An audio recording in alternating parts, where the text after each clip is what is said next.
Bonjour! Petite présentation brève pour ceux qui ne me connaissent pas, moi c'est Anthony, j'ai 21 ans et je m'apprête à annoncer mon grand projet. Quelques petits indices, on va pas y aller de but en blanc. Si je vous dis plage paradisiaque, kangourou sautillant, récif corallien, vous l'aurez vraisemblablement compris, dès septembre, je m'envole pour, roulement de tambour, attention suspense, l'Australie!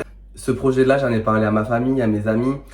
Et c'est vrai que les mêmes questions reviennent souvent et là j'ai décidé de faire cette vidéo justement pour vous annoncer mon projet et aussi pour répondre aux questions qui me sont le plus souvent posées. Ça fait 3 ans que j'habite à Paris, j'ai rencontré de personnes incroyables, j'ai vécu de moments inoubliables. Voilà, j'ai vraiment profité pleinement de la capitale, j'en garderai de très bons souvenirs. Peut-être que je reviendrai vivre à Paris à mon retour d'Australie, je ne sais pas. Je me suis en fait rendu compte que ce que je faisais actuellement à Paris ne me stimulait pas. Là, je suis actuellement en licence, je suis en bac+3 et je me rendais compte que les études que j'avais entamées ne me correspondaient pas. Et c'est vrai que je me posais beaucoup la question de ce que je voulais faire plus tard. Avant de m'embarquer dans une voie qui peut-être ne va pas me plaire, j'ai décidé de faire un break dans mes études et de partir vivre mes rêves. Mais du coup, comment m'est venue cette idée-là plus précisément? Alors un soir avec une amie, on est allé prendre un verre. Je lui disais que ce que je faisais actuellement, ça ne me plaisait pas, patati patata. Que je ne me voyais pas continuer dans cette voie-là, je ne savais pas quoi faire. Fallait déjà que je réfléchisse à ce que je voulais faire comme master l'année prochaine. Honnêtement, j'étais pas stimulé par le fait de continuer.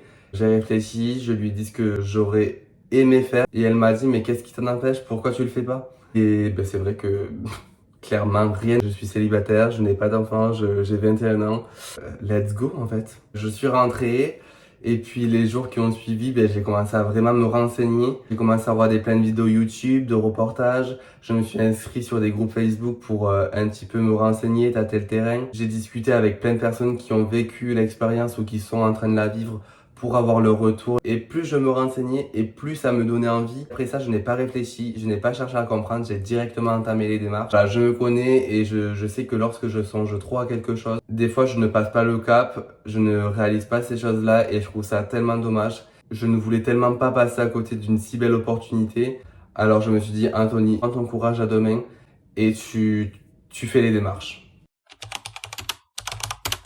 J'ai fait ma demande de visa que j'ai obtenue, si vous voulez vraiment tout savoir, en quelques secondes. J'ai reçu déjà un premier mail me disant comme quoi ma demande a bien été effectuée. Même pas peut-être une minute après, j'ai reçu un second mail me disant comme quoi mon visa a été validé. Alors je vous cache pas, au tout début j'avais l'impression de faire une bêtise. J'avais l'impression que ce que j'étais en train de faire, j'allais le regretter. D'ailleurs, si ça vous intéresse que je fasse une vidéo sur le coût global du projet, j'ai payé pour mon billet d'avion, pour le visa, etc., etc. Faites-le moi savoir et puis je ferai une vidéo ou alors je vous ferai une story sur Instagram. Après avoir obtenu mon visa, du coup, j'ai pris mon billet d'avion pour l'Australie. Alors là, du coup, j'ai décidé de faire ça en 2 étapes. Pour moi, 22 heures, c'est beaucoup trop long. Clairement, j'allais péter un plomb dans l'avion. Donc je me suis dit, non, c'est pas possible, Anthony, tu peux pas t'infliger une chose pareille. J'ai donc décidé de diviser mon voyage en 2 temps, d'où mon escale à Singapour. J'ai également fait ma demande de permis international pour pouvoir conduire en Australie. Alors ça fait déjà plus de 2 mois et demi que j'ai fait la demande. Je n'ai toujours pas eu de retour. J'espère recevoir mon permis international au plus vite. Donc voilà les démarches qui ont été pour le moment entamées. Mais je vous rassure, depuis l'entamement du projet, tout avance très bien. Aussi surprenant que cela puisse paraître, non et non. Pour ce qui concerne le logement, dans un premier temps, je compte réserver un Airbnb pour les premiers jours. Et là, je compte réserver dans les jours qui vont suivre mes 2 premières semaines dans une auberge de jeunesse. L'avantage du coup des auberges de jeunesse, c'est que je vais pouvoir rencontrer du monde, pratiquer l'anglais. Et par la suite, je compte soit trouver une colocation, ou soit je verrai où le vent me mène. Quant au travail, du coup, non. Alors c'est très compliqué parce que en gros, il faut un numéro TFN. Et ce numéro TFN, on l'obtient une fois qu'on est sur le sol australien. Et pour travailler, on a besoin de ce numéro-là. Tout ça pour vous dire que je verrai une fois là-bas. Je compte faire du porte-à-porte, clairement. Déposer mes CV un petit peu partout. Je m'inscrirai sur des sites en ligne pour postuler. J'irai dans des agences d'intérim. Je suis quelqu'un d'assez débrouillard. Je compte bien trouver du travail. En effet, je pars seul. Je sais que ça peut en surprendre plus d'un et que ça peut parfois effrayer certaines personnes. Mais je pense surtout que pour moi, c'est le meilleur moyen d'apprendre à réellement me connaître, de pousser et tester mes limites et vivre tout simplement mon rêve sans avoir de bâton dans les roues. Alors de base, je suis team valise, mais là pour le coup, je laisse ma valise en France et je rejoins la team sac à dos. Pour ce genre d'aventure, je pense que c'est inutile de s'encombrer d'une valise. Je compte faire des randonnées, des road trips et je pense qu'une valise, ça va plus m'encombrer qu'autre chose. C'est une question qui me revient souvent. C'est difficile d'y répondre parce que même moi, je ne sais pas. Je suis quelqu'un d'assez carpe diem, je vis au jour le jour et je ne sais pas combien de temps je vais rester. Mon objectif pour le moment, c'est d'y rester au moins 1 an. Et ensuite, on verra si l'Australie, ça me plaît vraiment, je resterai plus. Sinon, je reviendrai avant. Donc pour l'instant, je ne sais pas. Qui vivra, verra. Et je ne compte pas me poser ce genre de questions pour le moment. Je n'ai pas encore défini de budget exact, mais au début, je pense partir avec 3000 € et j'espère trouver du travail avant de puiser sur mes économies et voilà. Alors, je crois que celle-là, c'est la question la plus posée à chaque fois que j'en parle à mes amis ou à ma famille.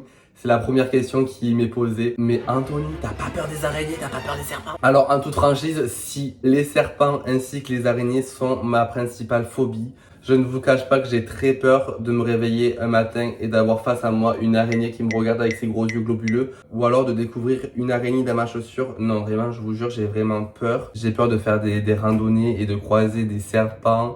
Donc voilà, je vais pas vous mentir, j'ai peur des animaux et des insectes hostiles. Mais je me dis que je vais pas me restreindre pour des insectes ou des animaux, comme on dit, c'est pas la petite bête qui va manger la grosse. Ok. Mais bon, c'est aussi l'occasion de combattre mes peurs, de me faire ami avec les araignées et les serpents. Chose qui n'est pas gagnée d'avance. Donc voilà, vous l'aurez compris, je vais sûrement passer par des cris, des hurlements, des pleurs, des... Et vous en faites pas, je compte bien vous filmer ça en direct. Comme on dit, le ridicule ne tue pas. Vous allez me voir dans les pires situations, sans doute.